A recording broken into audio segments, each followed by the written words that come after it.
So Texicurians are here today with Megan Traeger, and we are going to do something really fun today. This is their RV, and it's seen miles and miles of Texas.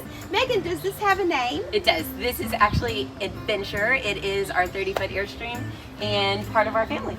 Woo! We're going to do something really fun. We are going to go inside, and Megan is going to show you what it takes to cook for a family of 4, which is what her family is, inside of an RV. There's just some tweaks that have to be made. There might even be some tweaks that you would just adopt into your own kitchen. But definitely she has learned it because they've been on the road for 6 weeks at a time, and she has figured out a lot. So Megan, let's go inside and get started. Sounds good. So Megan, tell us about, I know there's some challenges to packing this when you're getting ready to go on a trip. So what is your hack for that? So when we plan, I try and get as many meals packed efficiently as possible in the Airstream. I don't have a whole lot of room, and so understanding, that even when I'm cooking, I don't have a ton of like shelf space, and I don't have, I don't want to cook anything that's too strong where all of a sudden my clothes and my bedding and everything else smells. I try and keep it as simple as possible. I'm also cooking for a 7-year-old, a 14-year-old, and then my husband and I, so making sure that it's something that everybody can eat. I also try to make sure that I'm making things that I can easily refrigerate. I can put back in a container and throw in the fridge so that if we are on the road and we're traveling and we make a stop, I can put it in the microwave or I can heat it up real quick, and we can have a second meal if we need to. Leftovers. Yes, leftovers for sure. So that's our greatest asset during travel days. So I'm really big into Texas brands. I love H-E-B. They're always my go-to, obviously. It makes it a lot easier. I'm born and raised here. My husband is as well. And we're like 4th generation Texans. So some of those local things you still want as you're going to Montana and California and in Oregon and all these different spots.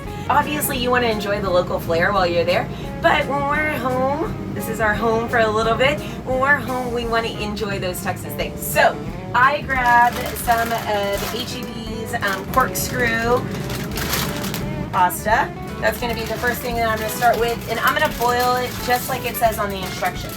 So my daughter likes pasta without things sometimes, so I always make sure, especially when we're traveling, I'm going to use this whole bag. There's no reason for me to only use half of it, because if I only get one opportunity to cook it, I'm going to cook it then. So I'm going to go and boil this pasta, and I'm going to make sure that that gets to boiling with our water, everything else. It takes about 10 minutes, and then we will go and drain it. So I have already made our pasta. It's in the sink draining. I'm actually going to grab my beef from the refrigerator. Again, we try and support local, so I have my H-E-B grass-fed ground beef, good choice. So I'm going to put this ground beef in here. I'm going to throw my trash into my bag so that I'm done with that bag. And I'm going to sit and just brown my beef. Lucky for us, we do have a gas stovetop in the Airstream. We also have this cute little oven down here. And once my beef is browned, I'm actually going to be adding in my McCormick's taco seasoning. Always a good choice. This is one of those things that I actually keep in the house. Tex-Mex is my go-to. My grandmother is from Mexico, and so it's something that's important to keep going. I want my kids to be able to enjoy it, so that's one of my staples in the household. When we're on the road, when I'm talking about easy packing and things, my spices, actually, we pick up these, we have these great little containers that we ordered off Amazon. I can pack the things that I know for sure I'm going to need on the road. So just want to check on this beef, make sure that it is browning the way I need it to.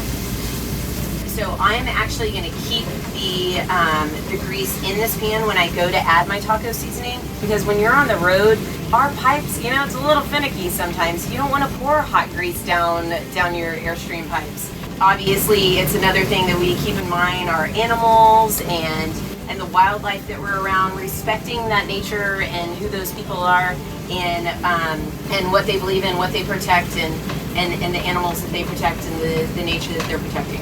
So I'm going to drop the original taco seasoning from McCormick's in here, throw my trash again in my bag. I have that wonderful OXO measuring cup with 3/4 cup of water. I'm going to pour that into my ground beef. Very similar to when you're making tacos. Obviously, you're going to let it sit, you're going to let it boil for a little bit so that it can absorb all that spice, absorb all that water, mix in nice with the grease, like I said. I'm going to grab my cheese from my fridge. I'm a big fan of Tillamook. That's my like go-to. That's one of those stops I want to make sure I make in my lifetime. And they've got a great Mexican cheese that I like that's shredded. I'm gonna turn this off. I'm gonna take my HEB organic salsa. I'm gonna actually dump this entire jar into my pot. I wait to put my pasta in last because I want to make sure that everything gets nice and mixed together in my pot first. So I'm gonna take this and dump it in. Got that whole jar in there, and I'm gonna keep mixing this around. It looks so good. It's like chili in there. Okay, I've got my pasta. I'm gonna dump that in. Of course, it goes in a big heaping mess so that everything is mixed, everything absorbs the greatness that's underneath. So we're about done. It's Yeah. smelling really good in here, but not overpowering. Of course not. Yes. No. You don't want to go to sleep with that smell tonight. No, I love my food in my belly. Yeah. I love my food in my mouth. I don't need it in my hair also. And you don't want it for breakfast the next morning. No, not at all. So last thing I'm going to do is I'm going to add my shredded cheese. I'm going to add about a cup of shredded cheese to the mixture. Mix it around real good so that it still has that nice and melted part. Luckily, I saved some to top everything with, to top each of my bowls with. And this meal, you know, this is kind of one of those that, like I said, even though it's one pot meal, it's something that you can add a ton of other things to. So my kids can go and add like crunch tortilla chips to the top, or our oldest daughter loves sour cream, so she'll go throw on a dollop of sour cream. Oh, I can relate to that. Yes, for sure. But all those things to kind of make it what you want in your bowl. So I love it. All the flexibility. yeah, And like you said, for leftovers also. yeah, for sure. Thank you so much, Megan. Sure. And I have a little surprise for you. You are now in Thank Texas, you. period. And Thank I you. hope this travels many places. Yes, for sure. It definitely will. I appreciate that. We actually also have a sticker for you.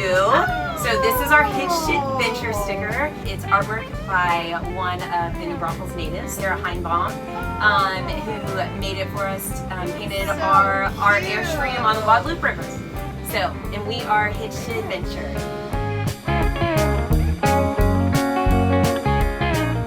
I pride myself on being a Texan. In fact, I was born and raised in Austin.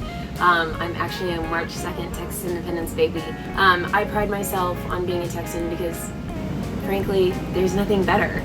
It's family, it's welcoming. People say hi. There's no reservations. It's yes ma'am, no ma'am. It is everything from the mountains to the oceans that we have to the hill country, which I was born and raised in. I love wildflower season. I love seeing the trees in Les Maples. I love everything about Texas, and I probably love Tex-Mex food more than anything else. So what do I think it means to be a Texan? Really, in all honesty, as terrible as it sounds, I don't think you have to be born here. I think it's your personality.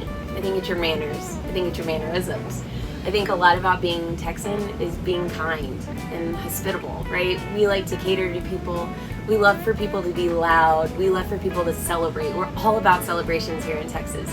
And part of that is spending time with other people, having the ability to converse with anybody that you meet.